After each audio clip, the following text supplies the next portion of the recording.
Hei, salutare, lumea este gata și astăzi o să facem un videoclip la squad cu niște băieți și trebuie să facem câte mai multe kilori. Care face mai multe kilori, ăla câștig. Știți că n-am să mă camera de haine. Am și mie așa,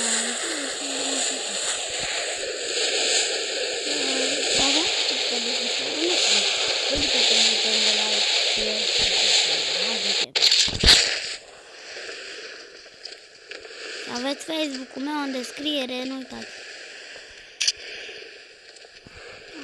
Da.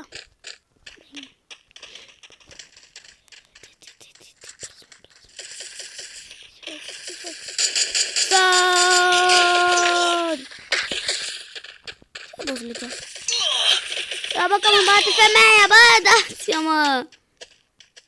Uite, nu-mi dai-o, mă! Stai prost să-mi bă, Florine, ești pro...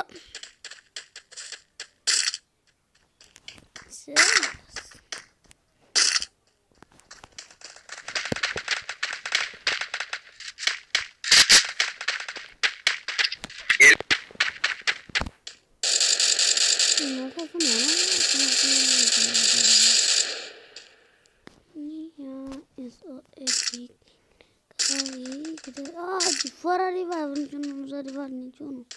Bine că a rotat și mie nu m-a dat.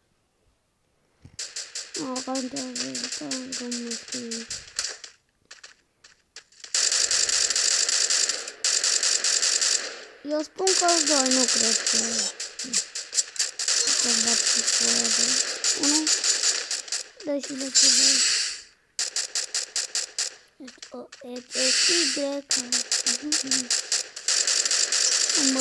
Y, mamă, Vlădute!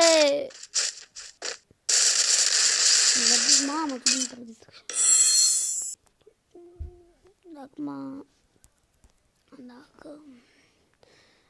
dacă vreți, facem și un live, poate facem și un custom cu abonații. Dacă vreți. Dar, nu. Să spun, jucăm cu băieții, să vedem acum. Nu.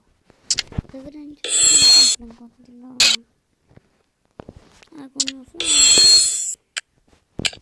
Offline, ha? Băieții ăștia sunt prieteni pe Free Fire. Nu dacă au și canal de YouTube, că nu. Da, bă, gura. Dați voi ready. Dacă e silul și nu joc radă. Așa, bă, dar ce-o băga clasic. Băi, rancu, vere, rancu. Bine să băgăm pe Radu.